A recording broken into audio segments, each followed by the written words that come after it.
نحمده ونصلي على رسوله الكريم أما بعد فأعوذ بالله من الشيطان الرجيم بسم الله الرحمن الرحيم رب اشرح لي صدري ويسر لي أمري واحلل عقدة من لساني يفقهوا قولي. السلام علیکم ورحمۃ اللہ وبرکاتہ. ناظرین، پروگرام دعا کیجئے کے ساتھ آپ کی خدمت میں حاضر ہیں. آج ہم انشاءاللہ دل کی سلامتی کے لیے دعائیں آپ کے ساتھ شیئر کریں گے، کیونکہ دل ہی تو سب کچھ ہے. اگر دل درست ہوا تو سب کچھ درست ہو جائے گا، اور اگر دل بگڑ گیا تو ہر چیز بگڑ جائے گی. دنیا اور آخرت دونوں کی کامیابی کا انحصار دل کی سلامتی پر ہے. دل ہی زندگی کی بنیاد ہے. دل نہ رہے، دل کام نہ کرے تو انسان زندہ نہیں رہ سکتا. اسی طرح انسان کی اخلاقی، روحانی، ایمانی صحت کا انحصار بھی دل کی سلامتی پر ہے. تو ہمیں اس سلسلے میں کوشش کے ساتھ ساتھ اللہ سبحانہ و تعالیٰ سے دعا بھی کرنی چاہیے. دعائیں تو آپ کو بعد میں بتائیں گے. سب سے پہلے خود دعا مانگنے کی اہمیت. رسول اللہ صلی اللہ علیہ وسلم نے ابن عباس سے فرمایا تھا کہ اے بیٹے، اذا سألت فاسأل اللہ، جب تم سوال کرو تو اللہ ہی سے کرو. وَإِذَا اسْتَعَنْتَ فَاسْتَعِنْ بِاللَّهِ، اور اگر تم مدد مانگو تو اللہ ہی سے مدد مانگو. یعنی ہر معاملے میں اپنے رب کے سامنے ہاتھ پھیلاؤ، اسی سے توقع رکھو، اسی پر توکل کرو اور اس سے مانگتے رہو، کیونکہ مانگنا اس کو پسند ہے. وہ مانگنے والوں سے، یعنی اللہ سے جو مانگتے ہیں ان سے وہ محبت کرتا ہے، اور اللہ کے سوا کسی اور کو نہیں پکارنا چاہیے. اس سلسلے میں قرآن مجید میں آتا ہے ان الذین تدعون من دون اللہ عباد امثالکم فادعوہم فلیستجیبوا لکم ان کنتم صادقین. جن لوگوں کو تم اللہ کے سوا پکارتے ہو وہ تو تمہاری ہی طرح کے بندے ہیں، یعنی ان سے مانگتے ہو، انسانوں سے مانگتے ہو.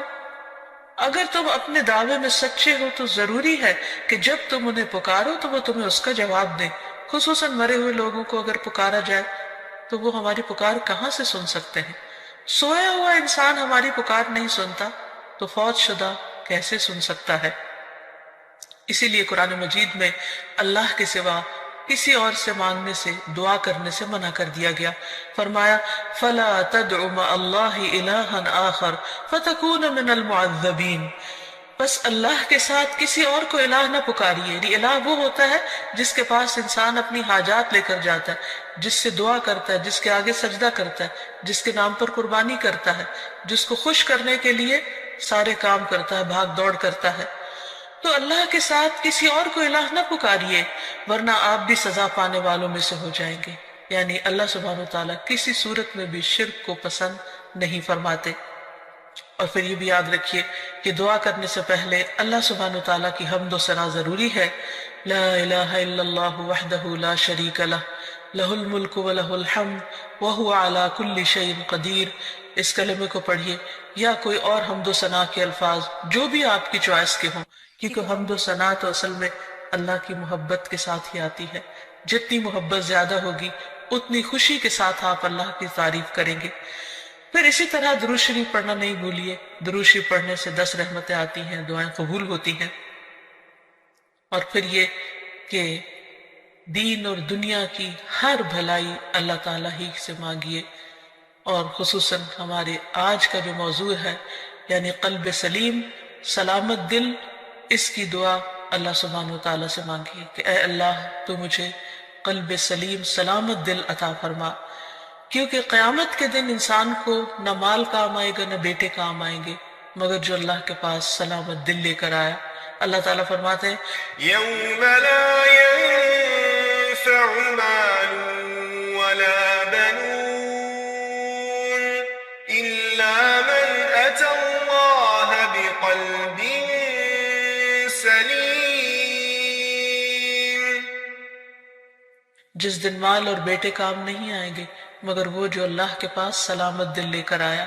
کیونکہ اگر دل درست ہو تو تمام جسم درست، تمام کام درست، اور اگر دل بگڑ جائے تو ہر چیز بگڑ جاتی ہے.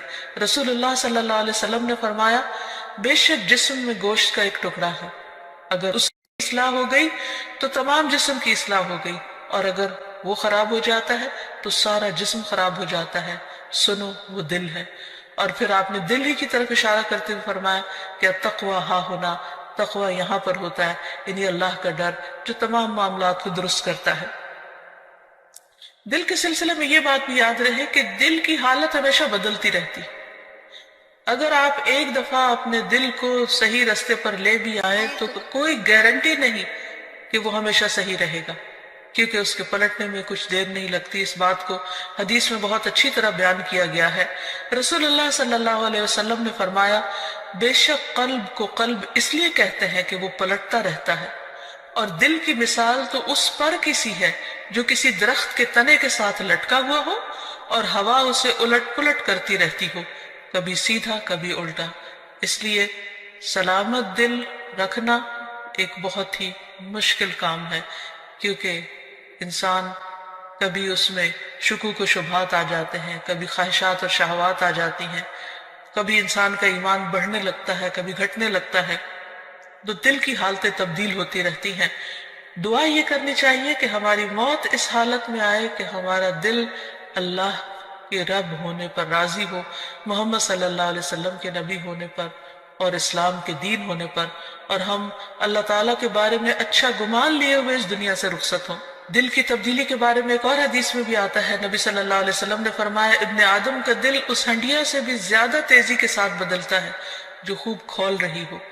یعنی دل کی حالت اتنی تیزی سے اگر تبدیل ہوتی ہے اور اس میں کچھ دیر نہیں لگتی تو کس قدر ڈرنے کی بات ہے.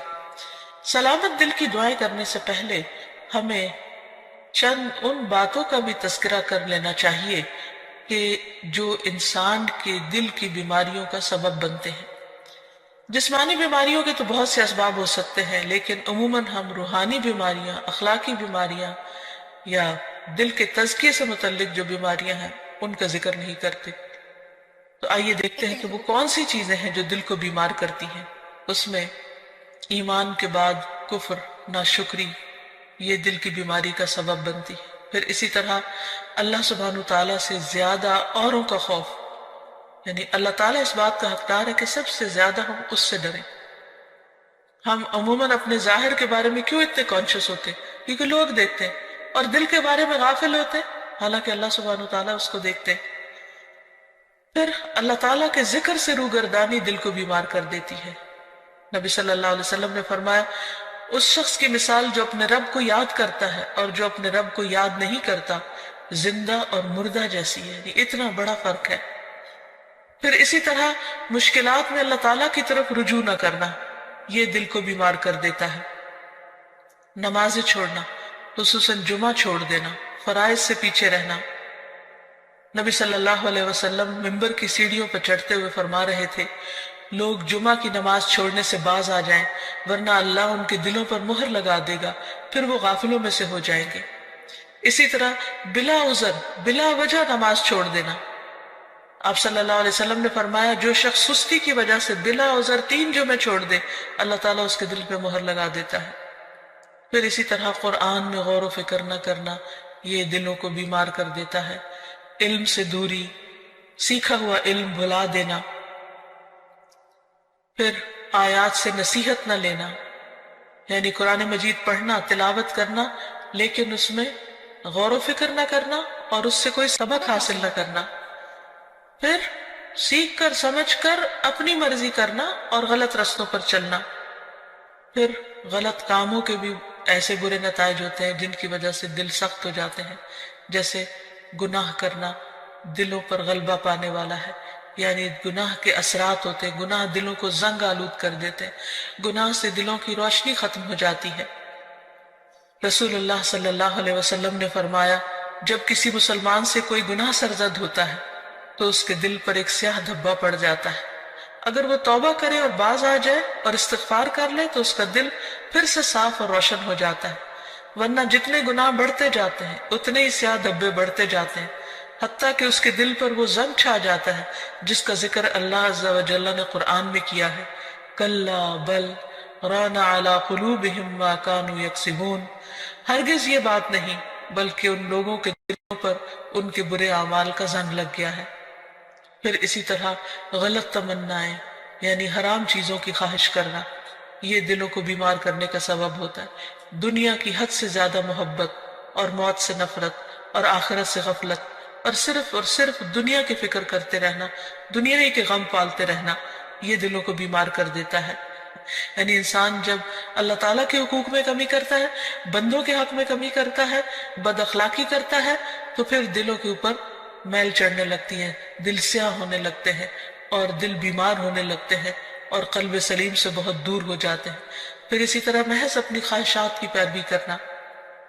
نبی صلی اللہ علیہ وسلم نے فرمایا، مجھے تمہارے متعلق ان گمراہ کن خواہشات سے سب سے زیادہ اندیشہ ہے جن کا تعلق تمہارے پیٹ اور تمہاری شرمگاہ سے ہوتا ہے، اور اپنی مرضی پر چلنے کی گمراہی کا بھی اندیشہ ہے۔ پھر اسی طرح کثرت کلام اور کثرت طعام، بہت کھانا، بہت باتیں کرنا، یہ بھی دلوں کو سخت کر دیتی ہیں چیزیں۔ پھر ضرورت سے زیادہ سونا، یہ بھی دل کی سختی کا باعث ہوتا ہے۔ تو یہ چند ایک چیزیں ہیں جو دلوں کو بیمار کرنے کا سبب ہے۔ حقیقت یہ کہ ہر وہ چیز جو اللہ کو ناراض کرنے والی ہے، خواہ اس کا تعلق سوچ سے ہو یا گفتگو سے ہو یا عمل اور رویے سے ہو، یہ تمام تر چیزیں انسان کے دل کی خرابی کا باعث بنتی ہیں۔ پھر اللہ کا ذکر کثرت سے کرنا، فرمایا وَاذْكُرُوا اللَّهَ كَثِيرًا لَعَلَّكُمْ تُفْلِحُونَ، اور اللہ کو بہت زیادہ یاد کرو تاکہ تم فلاح پاؤ۔ پھر اسی طرح زبان کی اصلاح کرنا۔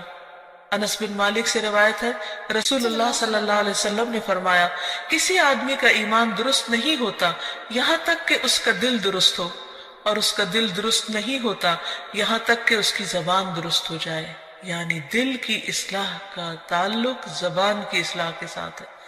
اگر ایک شخص زبان سے اچھے الفاظ نکالے گا تو اس کا دل یقیناً اچھا ہو جائے گا۔ پھر اسی طرح شک والی چیزوں کو چھوڑنا، کیونکہ شک انسان کو بے چین کر دیتا ہے، دلوں کے اندر اضطراب پیدا کر دیتا ہے۔ پھر اسی طرح نیکی اور برائی کی پہچان حاصل کرنا، کیونکہ اگر انسان کا دل نیکی کے کاموں کو نیک سمجھے اور اس پر گواہی دے اور برائی کو برائی سمجھے تو اس سے انسان کا دل سیدھے رستے پہ چل پڑتا ہے۔ پھر کثرت سے موت کو یاد کرنا، کیونکہ موت کی یاد دلوں کی تزکیہ اور پیوریفیکیشن کا ذریعہ بنتی ہے۔ پھر اخلاقی برائیوں سے پرہیز کرنا، پھر یتیم اور مسکین کا خیال رکھنا۔ ایک شخص نے نبی صلی اللہ علیہ وسلم سے دل کی سختی کی شکایت کی تو آپ صلی اللہ علیہ وسلم نے فرمایا کہ یتیم کے سر پر ہاتھ پھیرو، کیونکہ یہ دل کو نرم کرتا ہے۔ پھر اسی طرح بعض علماء نے کہا کہ دل کی اصلاح 5 چیزوں کے ساتھ ہوتی ہے۔ نمبر 1، غور و فکر کرتے ہوئے قرآن مجید کی تلاوت کرنا۔ نمبر 2، پیٹ کو خالی رکھنا، یعنی روزہ وغیرہ رکھنا۔ نمبر 3، رات کا قیام، سحری کے وقت اللہ کے آگے گڑ گڑانا، کیونکہ رات کے اس حصے میں دعائیں بہت قبول ہوتی ہیں۔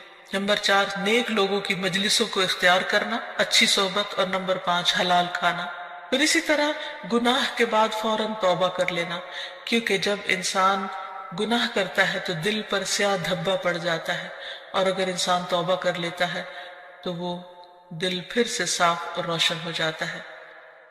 اور اب آتی ہے باری دعاؤں کی کہ انسان اللہ سبحانہ و تعالیٰ سے قلب سلیم مانگتا رہے اور دل کی اصلاح کی دعا کرتا رہے۔ اس سلسلے میں سب سے بہترین نسخہ کثرت سے استغفار کرنا ہے، کیونکہ انسان جب بخشش مانگتا ہے اللہ تعالیٰ سے، گناہوں کی معافی مانگتا ہے تو دل روشن ہونے لگتا ہے، دل چمکنے لگتا ہے، کیونکہ دلوں کا میل کو چیل پھر اترنے لگتا ہے۔ اس سلسلے میں رسول اللہ صلی اللہ علیہ وسلم نے فرمایا، میرے دل پر پردہ سا آ جاتا ہے، اسی وجہ سے میں ایک دن میں 100 مرتبہ اللہ سے استغفار کرتا ہوں۔ یہ اللہ کے رسول صلی اللہ علیہ وسلم فرما رہے ہیں۔ آپ صلی اللہ علیہ وسلم استغفار کی کثرت کو دلوں کی روشنی کا ذریعہ بتا رہے ہیں۔ ابن عمر کہتے ہیں کہ ہم آپ کی مجلس میں رب اغفر لی وتب علی انک انت التواب الرحیم 100 مرتبہ شمار کرتے تھے، جس کا معنی ہے اے میرے رب مجھے بخش دے اور مجھ پر مہربان ہو جا، بے شک تو بہت زیادہ توبہ قبول کرنے والا مہربان ہے۔ پھر اسی طرح قرآنی دعا ہے کہ اللہ تعالیٰ ہمارے دلوں کو ٹیڑھا ہونے سے بچائے۔ ربنا لا تزغ قلوبنا بعد اذ ہدیتنا وہب لنا من لدنک رحمہ انک انت الوہاب۔ اے ہمارے رب، ہدایت دینے کے بعد ہمارے دلوں کو ٹیڑھا نہ کرنا، اور اپنے پاس سے ہمیں رحمت عطا فرما۔ بلا شبہ تو ہی سب کچھ عطا کرنے والا ہے، یعنی سارے خزانے تیرے پاس ہیں۔ تو ہمارے دلوں کو سیدھا رکھ، کیونکہ اگر دل سیدھا ہوگا تو باقی تمام چیزیں بھی درست ہو جائیں گی۔ پھر اسی طرح دل میں نور پیدا ہونے کی دعا کرنا، اور وہ ہے اللہم اجعل فی قلبی نورا، اے اللہ میرے دل میں نور پیدا کر دے، میرے دل میں روشنی پیدا کر دے، کیونکہ دل کی بھی آنکھیں ہوتی ہیں۔ اگر دل کی روشنی ہو تو انسان کو اچھے برے کا فرق نظر آنے لگتا ہے۔ بعض اوقات انسان بہت کچھ بھی پڑھ لیتا ہے، اس کے پاس بہت علم بھی ہو سکتا ہے، لیکن ضروری نہیں کہ اس علم کے ذریعے دل کی آنکھیں کھلیں جب تک کہ اللہ تعالیٰ نہ بصیرت عطا کرے۔ یہ بصیرت اللہ تعالیٰ دیتا ہے، اس لیے اللہ تعالیٰ سے مانگنی چاہیے۔ پھر اسی طرح دل کی ہدایت کی دعا کرنا۔ آپ صلی اللہ علیہ وسلم نے دعا سکھائی، اللہم اہد قلبی وسدد لسانی واسلل سخیمۃ قلبی، اے اللہ میرے دل کو رہنمائی عطا فرما، میری زبان کو درستگی عطا فرما، اور میرے دل کے کینے کو دور کر دے، کیونکہ شرک، نفاق، حسد، بغض، کینہ، کدورت دلوں سے نکلیں گے تو ہی دل روشن ہوں گے۔ پھر اسی طرح یہ بھی ضروری ہے کہ انسان دین پر دل کی ثابت قدمی کی دعا کرے۔ عبداللہ ابن عمرو ابن العاص کہتے ہیں کہ انہوں نے رسول اللہ صلی اللہ علیہ وسلم کو فرماتے ہوئے سنا کہ تمام بنی آدم کے دل رحمان کی انگلیوں میں سے 2 انگلیوں کے درمیان ایک دل کی طرح ہے، وہ جسے چاہتا ہے اسے پھیر دیتا ہے۔ پھر رسول اللہ صلی اللہ علیہ وسلم نے فرمایا، اللہم مصرف القلوب صرف قلوبنا علی طاعتک، اے اللہ دلوں کے پھیرنے والے ہمارے دلوں کو اپنی اطاعت پر پھیر دے، یعنی تو ہی ان کے اندر اپنی اطاعت اور فرما برداری کا شوق پیدا کر دے، کیونکہ اگر دل کسی کام کے کرنے پہ راضی ہو جائے تو وہ کام کرنا بہت آسان ہو جاتا ہے۔ اطاعت کے بڑے سے بڑے کام، مشکل سے مشکل، کٹھن اور بھاری کام بھی بہت معمولی معلوم ہوتے ہیں۔ پھر اسی طرح یا مقلب القلوب ثبت قلبی علی دینک، اے دلوں کو الٹ پلٹ کرنے والے میرے دل کو اپنے دین پر جما دے، کیونکہ اگر دین پر ایک دفعہ دل ٹھک گیا، اطمینان ہو گیا، تو پھر عمل کرنا کچھ بھی مشکل نہ رہے گا۔ پھر اس کے ساتھ ساتھ ایسے دل سے بھی پناہ مانگی گئی کہ جو اللہ سے نہ ڈرتا ہو، جس کے اندر خشیت نہ ہو۔ دعا ہے اللہم انی اعوذ بک من علم لا ينفع ومن قلب لا يخشع ومن نفس لا تشبع ومن دعوت لا يستجاب لها، اے اللہ میں تجھ سے ایسے علم سے پناہ مانگتا ہوں جو نفع دینے والا نہ ہو، اور ایسے دل سے جو ڈرنے والا نہ ہو، اور ایسے نفس سے جو سیر ہونے والا نہ ہو، اور ایسی دعا سے جو قبول ہونے والی نہ ہو۔ پھر اسی طرح دل کے شر سے پناہ مانگنے والی دعا، اللہم انی اعوذ بک من شر سمعی ومن شر بصری ومن شر لسانی ومن شر قلبی ومن شر منی، اے اللہ میں تیری پناہ چاہتا ہوں اپنے کان کی برائی سے، اور اپنی آنکھ کی برائی سے، اور اپنی زبان کی برائی سے، اور اپنے دل کی برائی سے، اور اپنی خواہش کی برائی سے۔ پھر دل کو صاف کرنے کی دعا، اللہم اغسل قلبی بماء الثلج والبرد ونق قلبی من الخطایا کما نقیت الثوب الابید من الدنس وباعد بینی وبین خطایایا کما باعدت بین المشرق والمغرب، اے اللہ میرے دل کو برف اور اولے کے پانی سے دھو دے، اور میرے دل کو خطاؤں سے صاف کر دے جیسے سفید کپڑے کو میل سے صاف کیا جاتا ہے، اور میرے اور میری خطاؤں کے درمیان اتنی دوری کر دے جتنی دوری تو نے مشرق اور مغرب میں رکھی ہے۔ تو اللہ تعالیٰ سے دعا ہے کہ وہ ہمارے دلوں کی اصلاح کر دے، وہ ہمارے دلوں کا تزکیہ کر دے، وہ ہمیں سلامت دل عطا کر دے تاکہ ہم دنیا اور آخرت میں کامیاب ہو سکے۔ وآخر دعوانا ان الحمد للہ رب العالمین۔